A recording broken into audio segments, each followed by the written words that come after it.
I really quite enjoy shaping wood by hand. I'm working on the second mallet. I happen to have enough stock to do two, so it was easier to do two and safer because the material was a bit longer.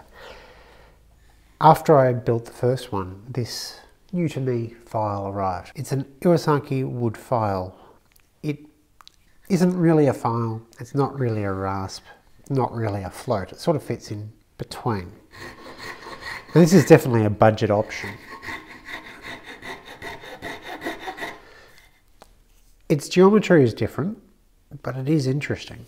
It cuts actually pretty good, perhaps not as good as a multi-$100 hand-stitched rasp, but this did not cost multiple hundreds of dollars. This was $39. My other main shaping tool is this Shinto rasp. It is very cheap. I think you can get it for about $20 in different parts of the world. It's got a coarse side and a fine side.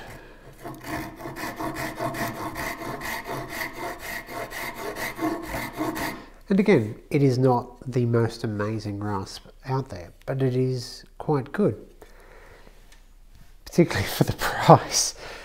The white is just paper template I didn't bother peeling off, and I'm slowly working through that with the file. You can see these really quite long for a rasp or file shavings. This does produce nicer shavings than the Shinto rasp, which is, well, as the sawtooth might imply, more of a sawdust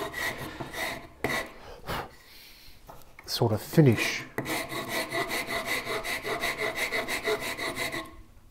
Still not too bad. If you go to your hardware store and you get a rasp, you'll be lucky to see whether it's got a grain number on it at all. This one does happen to have a 2 on it, which is incredibly coarse. We're probably looking at between 10 and 20 teeth per square centimetre, which is quite low. A traditional woodworker's cabinet maker's rasp, you'd be looking at between 70 and 90 teeth per square centimetre. There'd be between 9 and 12 of the grain scale. And the finish that's on this is just awful. Yeah, it's cutting it, but it's leaving deep marks. Part of that is because it's a machine stitched rasp, but it's just, there's such large teeth on it. They're larger than the coarse side of this Shinto rasp. Chris Wartz recommends 3 particular rasp shapes, and from a particular brand, and you'll be pretty much set for any sort of shaping. You've got the rat tail, the model maker's rasp, and a cabinet maker's rasp, and I would love to have all of those. He recommends the Aru brand. I priced those out last night, and for the 3 of them it would be, I think it's 550 Australian dollars, which is, for someone who's not primarily a hand tool worker, a little bit much. So I've been looking into some alternatives, both for myself and for just general interest. Because while those tools would be amazing, I just can't justify them, as it's not something I use every day. Or even every month for that matter. And these Iwasaki files are actually not too bad and available pretty much everywhere. However, these seem to be a odd product in that I think Iwasaki make them all, but they're rebadged to different brands throughout the world. So there are the Iwasaki ones, there are Rocket Rasp, which is available at Carbotech. This was from Japanese Tools Australia, but you can find it at Lee Valley, you can find it at Fine Tools. There is Shogun, Razor Files, StewMac sell that branded version. So it doesn't really matter what they're called, they are chemically hardened or chemically etched files. Yeah, pretty good. They come in a bunch of shapes. We've got your standard sort of half round, your flat, there are some cranked neck ones. There are larger than this size, which is probably what I'll get next. Unfortunately, Iwasaki don't make rasps in the cabinet maker shape. They do make them in full round, and they do make half round like this, but larger, and flats. They don't make any combination rasps.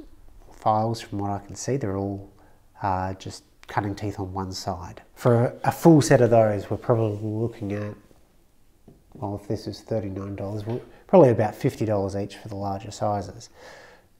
So at $150, we've got the set of 3 for less than the price of 1.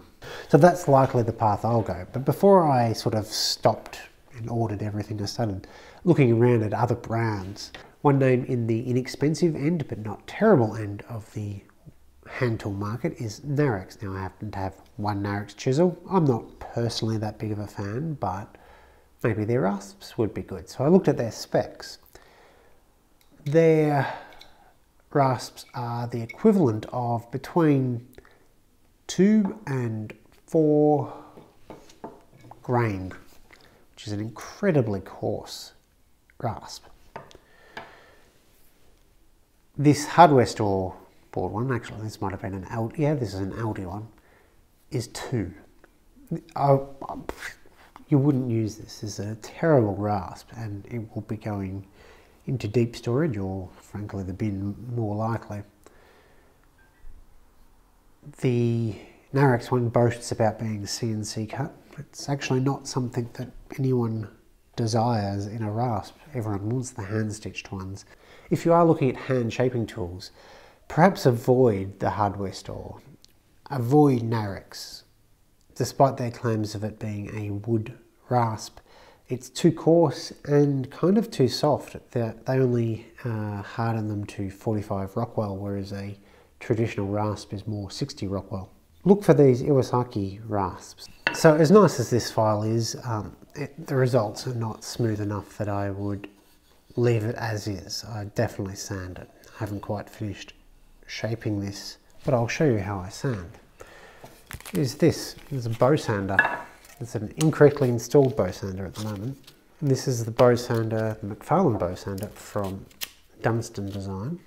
So by pre-tensioning it, we get a fair degree of tautness in the sandpaper, but it will still adhere to the shapes of our workpiece that we're sanding. If we left this loose, it wouldn't abrade very well. So then it's just used sort of like a rasp or like a file or like a hacksaw. You can certainly sand that way. That's starting to leave quite a lovely finish. I mean, it is just a strip of sandpaper, but it makes, funnily enough, contours a lot easier to follow. Hasse Dunstan makes a whole bunch of chairs, so it's no real surprise that they've got something that would be great for sanding chairs and other spindles with. So those are some of the shaping tools that I use. If you've got something better than these, that doesn't quite break the bank the way that the Aru or Loigo stuff does, let me know. I'd love to play with something not necessarily different, but expand my repertoire of tools available for curves, because they're just fun at the end of the day. Yes, they can enhance your work and all those sorts of things, but they're just fun to play with. Thanks for watching.